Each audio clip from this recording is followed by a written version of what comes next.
Tonight on Q2, football is back. That opponent's going to come after you, and we have to be ready to go. Both the Grizz and Cats have their first home games tomorrow. We'll have everything you need to know ahead of those kickoffs. And a risky endeavor. What's between the mall and the government, that's their issue. A new business opens up at the Rimrock Mall amidst uncertain times.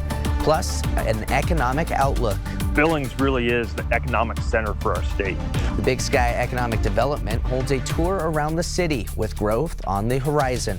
The MTN 530 News on Q2 starts right now. From Montana's news leader, this is the MTN 530 News. Good evening and thanks for joining us. I'm Charlie Klepps. The countdown is almost over. Another Big Sky football season has nearly arrived on our MTN stations as both the Cats and the Grizz are set to kick off tomorrow evening. It's the home openers for both as the teams enter the season in the top 10 nationally with high expectations. The Cats play host to the South Dakota State Jackrabbits right here on Q2. That game is set to begin at 6 p.m. As for the Grizz, they will be squaring off against the Central Washington Wildcats. That game is on our station, The Spot MTN, which is channel 2-2 over the air and channel 11 on Spectrum. That kickoff is also slated for 6 o'clock. And remember, we'll have halftime and post-game coverage tomorrow as well. As you can imagine, hotels in both Bozeman and Missoula are near capacity with thousands of fans in town for both of those home openers. We've got some team coverage to get you ready for both games. We begin with MTN's Grace Lawrence, who's outside Bobcat Stadium in Bozeman, who says despite the loss of impact players from last year's team, the Bobcats still feel good about their chances. The Bobcats had a historic season in 2024, going 15-0 before ultimately losing to North Dakota State in the FCS championship game. But this year, it's a new-look Montana State team, as stalwarts have graduated, like Tommy Malott and Brody Grebe. The cupboard isn't bare for Coach Brent Vegan, though. 10 starters returned for the Bobcats, including All-American Taco Daller and reigning Big Sky Freshman of the Year, Adam Jones. Transfer Justin Lampson was named the starting quarterback to close fall camp, and the California native looked comfortable in MSU's season-opening loss at FBS Oregon. The Cats were picked by both the coaches and the media in the preseason to win the Big Sky Conference and are currently ranked third in the FCS Top 25. Now they turn their attention to a schedule that features 11 FCS opponents between now and the Brawl of the Wilds in November. That's great that we won the league last year and all that, but it really doesn't guarantee us anything. I think our guys understand that. We're going to get everybody's best shot, and you just have to understand that, each and every week, no matter what you've maybe seen on film, no matter what the record is, that opponent's going to come after you, and we have to be ready to go. Again, this is the home opener at Bobcat Stadium, and games like this have a huge impact on the economy. Our Isha Walia has the story. It's Bobcat season, and that means the economy in downtown is booming. Let's go talk to some local businesses about what they're expecting with the first home game this weekend. This week's been restocking almost constantly. Dawson Ralston works at Universal Athletics, a staple for MSU merch. This location, I've been here for just over a year. Even though Dawson worked at the Missoula location first, he tells me Bobcat fans are different. They go crazy for their Bobcats. That craziness is reflected in Universal Athletics sales for Gold Rush. 2 years in a row, we've set a company record on Gold Rush days. That's $40,000 in 2023 and $41,000 in 2024. And a high volume of customers. Dawson tells me the store has probably close to 300 or 400 sales that are strictly Gold Rush a day. CEO of Bozeman Chamber of Commerce, Daryl Schlimm, tells me the economic impact for this game is significant. Thinking this weekend alone could be somewhere between $5 to $7 million economic impact. Especially for hotels. Daryl tells me 700 new rooms have been added in the past year, and he expects them to be filled. It's actually the first year, probably in my 15 years of being here, that we haven't had people calling here to say, hey, we can't find a hotel room. A valet I spoke to at the Armory Hotel tells me he's noticed an influx of South Dakota State fans. I think I've seen about 10 so far, and it's still pretty early in the day. No matter the industry, the business owners I spoke to share the same sentiment about this weekend. Go Bobcats. Go Cats. In Bozeman, Isha Walia, MTN News. I'll be on the sidelines for the game, which kicks off at 6 p.m. on your local Scripps Sports station. Reporting in Bozeman for MTN Sports, I'm Grace Lawrence.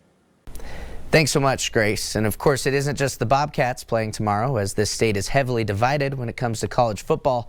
Over in Missoula, the University of Montana Grizzlies will also be playing at home. That's where we find MTN's Kyle Hansen, who has their thoughts heading into the new year. Greetings, everyone, from Washington Grizzlies Stadium. And the Montana Grizzlies made the FCS National Championship game in 2023 after a run to the Big Sky Conference title. So naturally, fans felt disappointed in 2024 after stumbling to a 9-5 record and second-round playoff exit. But despite that, expectations remain high for the Grizzlies in 2025. Montana was picked to finish second in the Big Sky preseason media poll and third in the coaches poll.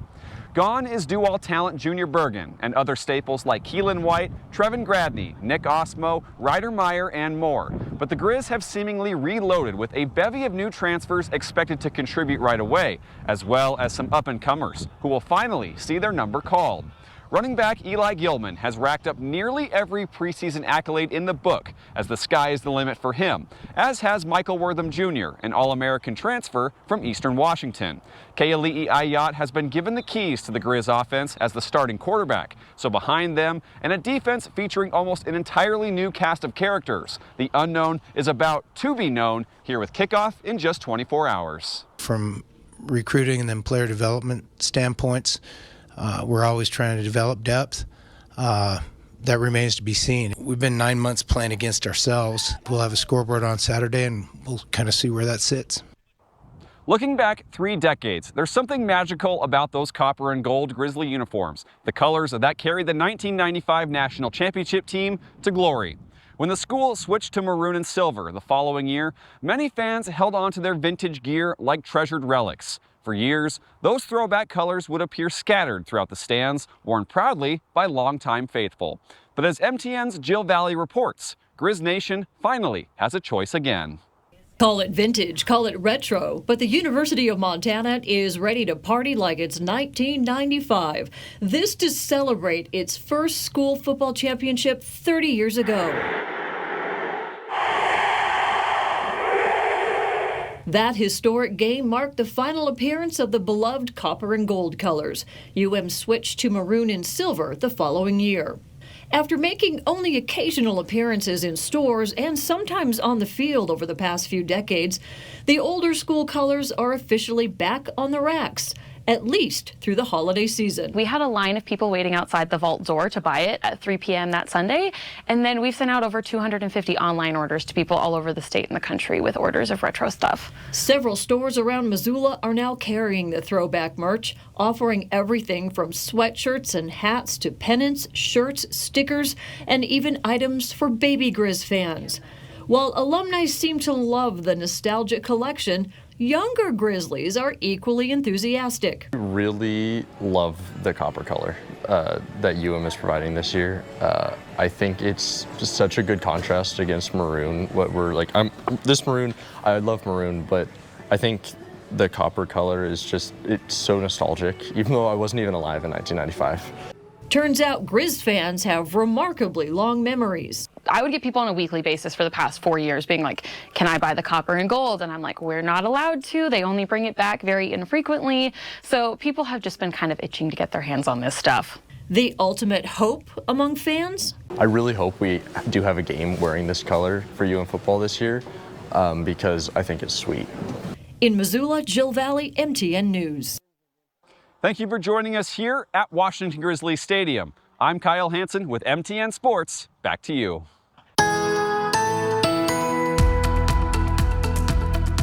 How about the weather for those all-important football games? First of all, for today, at least in the eastern halves of Montana, Wyoming, the sky really began to clear out. Some haze and smoke, but certainly nothing compared today compared to yesterday. But we need to go to the western half of the state, from Missoula all the way to Bozeman. We have a couple home games tomorrow, as you just saw with our packages there. And what about the weather? Well, it is going to be a little bit smoky in the Bozeman area, expecting a high temperature of 83 by kickoff at 6 6 p.m. It'll be down to 80, a partly cloudy sky with some smoke in the air. As far as Missoula, it's going to be a little bit warmer, but it's also going to be smokier. Expecting a high of 88. We'll be at 85 degrees by game time under that smoky sky, but we'll still have plenty of warmth outside. Speaking of warmth, we didn't have a lot of it in Billings, but it was a comfortable day. Cooler than average this morning and this afternoon. Started the day at 49 and had a high of 69 degrees. I have your forecast for this weekend as well as all of next week coming up in a few minutes. We've been following the ongoing overdue tax situation closely at the Rimrock Mall, with the future certainly up in the air. Well, one business is making the move to open its doors inside the mall amid that risk. Vanessa Willardson reports on how the employees at Dunham Sports are reacting to this uncertainty. We want to be your place to shop at a reasonable and economic price for you. Dunham Sports is opening its doors and bringing new jobs to Billings. We'll probably have 50 plus employees. However, business comes with risks. Risks like moving into the Rimrock Mall, all while mall owners are sitting on $582,000 in unpaid taxes. What's between the mall and the government, that's their issue. While the employees are concerned, taxes are the last thing on their mind now, as they have been getting the sports store ready to open. We're here to open a store and provide a service for the community, so that's our focus. The 50 jobs the store is bringing into the community are attracting management talent, like Ed Michael, who has worked in retail for 30 years. I've always enjoyed sports, so when the opportunity to come to a sports store where I have a little more, I think it's just a funner, a better environment for me. Knowing the Rimrock Mall is facing tax debt isn't even on shoppers' radars. By the afternoon of the store's grand opening, it was at 250 transactions for the day. Oh, it's a great atmosphere. I want to thank all the people for coming out. In Billings, Vanessa Willardson, MTN News.